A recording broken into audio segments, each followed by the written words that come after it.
Hi guys, good நைட்னு சொல்லணும். Actually Saturday night 1 o'clock இருக்குது. Oliver ridley பார்க்க போகிறோம். இங்கே படுத்துருக்கவங்களாம் ஆலிவர் ரிட்லி கிடையாது.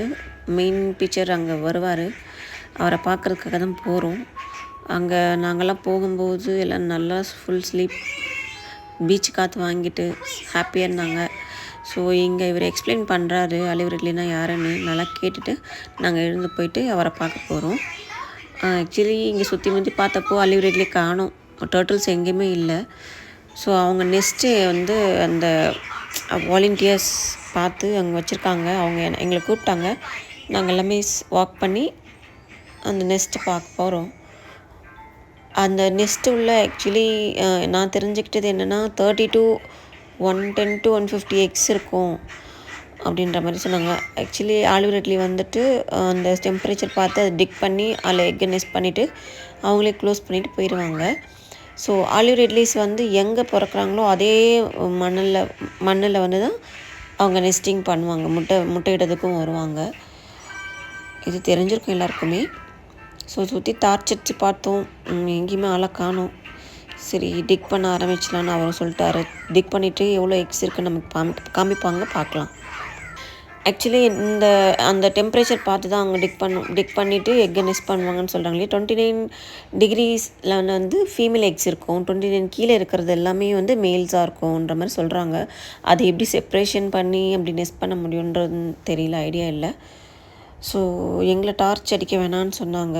டார்ச் அடித்தா அவங்க மூவ் பண்ணிடுவாங்க, நெஸ்ட் பண்ணுறதுக்கு அவங்களுக்கு டிஸ்டர்பன்ஸாக இருக்கும் அப்படின்ற மாதிரிலாம் சொல்லிட்டு இருந்தாங்க.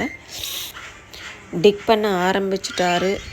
நம்ம பீச் மணலில் நம்ம குட்டி பசங்களாம் இருக்கும்போது விளையாடின மாதிரி ஸ்டார்ட் பண்ணுறாரு. எதுவும் தெரிகிற மாதிரி தெரியல. ஒரு ஒயிட் கலரில் தெரியுதுன்னு ஒரே ஷவுட்டிங் பசங்க எல்லாம். ஸோ பார்த்துட்டே இருக்கோம். ஓகே, டிக்கிங் ஸ்டார்ட் ஆகிடுச்சு. எடுத்துட்டாரு. எக்கு வந்துடுச்சு. இவ்வளோ சீக்கிரமா 3, 4 ஒரு 10 வரைக்கும் இருக்கும்னு நினச்சேன். வந்துக்கிட்டே இருக்குது புதையல் மாதிரி. Very soft. நான் கூட டச் பண்ணி பார்த்தேன். ஒரு டென்னிஸ் பால் சைஸில் இருக்கும்னு சொன்னார். ஆக்சுவலி நான் பார்த்ததில் தான் ஃபஸ்ட் டைம். பட் அந்தளவுக்குலாம் இல்லை, கொஞ்சம் அதை விடவே இன்னும் சின்ன சைஸாக தான் இருக்காங்க. பீச் காற்று ஒரு சில்னஸ் ஜாலியாக இருந்துச்சு. எக்ஸைட்மெண்ட்டாக வெயிட் பண்ணிகிட்டு இருந்தோம் எவ்வளோ எக்ஸு வரும் அப்படின்ட்டு.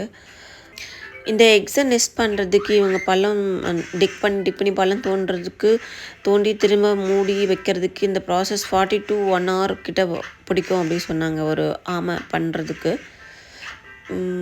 ஆக்சுவலி லைட்டிங்லாம் இருந்தால் அந்த மாதிரி வரமாட்டாங்க, அதோட இனப்பெருக்கம் இருக்காதுன்ற மாதிரி சொல்லியிருந்தாங்க. ஸோ ஒரு ஆமையால் தான் ஒரு ஃபிஷர்மேன் லைஃப் சேவ் பண்ண முடியும். ஆமை இருந்தால் தான் கடலில் ஃபிஷ்ஷஸ் அதிகமாக இருக்கும் அப்படின்னு சொல்கிறாங்க. அதோட டீட்டெயில்ஸ் எனக்கு தெரியல. உங்களுக்கு தெரிஞ்சால் கமெண்ட் பண்ணுங்கள், தெரிஞ்சுக்கிறேன். இன்னும் வந்துகிட்டே தான் இருக்குது. இன்னும் எவ்வளோ கவுண்ட்ஸுன்னு லாஸ்ட்டாக தான் சொன்னார். ரொம்ப பள்ளமாக இருக்குது. ஓகே, இது நார்மலாக பார்க்கும்போது ஃபஸ்ட் டைம் பார்க்குறவங்களுக்கு இது ஆமை போட்ட மாதிரி இல்லை, இவங்களே இதை புதைச்சி வச்சு எடுக்கிற மாதிரி ஒரு ஐ ஃபீல் லைக் தட். எனக்கு அப்படி தான் தோணுச்சு. ஏன்னா நமக்கு இதை பற்றிலாம் தெரியாது இல்லையா, தெரியாதவங்களுக்கு இப்படி தானே இருக்கும். ஒரு இடத்துல ஆக்சுவலி மற்ற யூடியூப்ஸ்லாம் பார்க்கும்போது ஒரு இடத்துல போட்டு மேலே மண் போடுற மாதிரி இருந்தது. இது ஒரு லேயராக அப்படியே மண் இதுவாகி இருக்குது. ஒரு வேளை போட்டதுக்கப்புறம் மேபி அந்த மாதிரி சரிஞ்சிருக்குமான்னு தெரியல, பார்க்கலாம். நான் அங்கே இருக்கவங்ககிட்ட கேட்டேன், இதை எப்படி கண்டுபிடிச்சிங்க, இங்கே தான் நெஸ்ட் பண்ணியிருக்காங்க, எப்படி கண்டுபிடிச்சிங்கன்னா ஆக்சுவலி அவங்க வந்து முட்டை இட்டுட்டு அது மேலே மண் போட்டு அவங்களே மூடி அந்த 2 காலில் பின்னாடி 2 கால் இருக்குல்ல, அதில் அப்படியே டேப் பண்ணி சமமாக ஆக்கியிருப்பாங்க. அது நம்ம மெதுவாக வாக் பண்ணி வந்து பார்த்தம்போது தான் அதோட கால் தடம், அதாவது போட்டு மூடிட்டு போயிருப்பாங்க இல்லையா, அந்த கால் தடம் தெரிஞ்சிருக்கும். அதே ஃபாலோ பண்ணால் அந்த இடத்துல அது மாதிரி சமமாக இருக்கும் மண். அந்த மாதிரி சமமாக இருக்கும்போது தான் நம்ம கண்டுபிடிக்க முடியும் அது அந்த இடத்துல நெஸ்டிங் இருக்குன்றதாம சொன்னாங்க. நிறைய எக்ஸ் இருக்குது, ரவுண்டாக இருக்குது. ஸோ இதை ஹேச்லிங் பண்ணுறதெல்லாம் பார்க்கறதுக்கு இன்ட்ரெஸ்ட்டு தான். பட் அந்தளவுக்கு நம்ம அவள் வெயிட் பண்ண முடியுமான்னு தெரியல. எங்கே பண்ணுவாங்கன்றதும் டீட்டெயில் தெரியல. இவர் தான் இருக்காலே அந்த பேக் வச்சுக்கிட்டு இவர் தான் சொன்னார் 110 எக்ஸ் இருந்துச்சுன்னு சொன்னார். எல்லோரும் எக்ஸை தொட்டு பாட்டு அதை எக்ஸ்பீரியன்ஸை ஃபீல் பண்ணிகிட்டு இருந்தாங்க.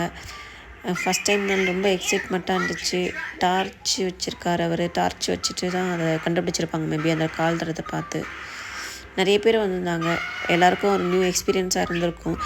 If you have any experience of turtle walk சொல்லுங்கள்.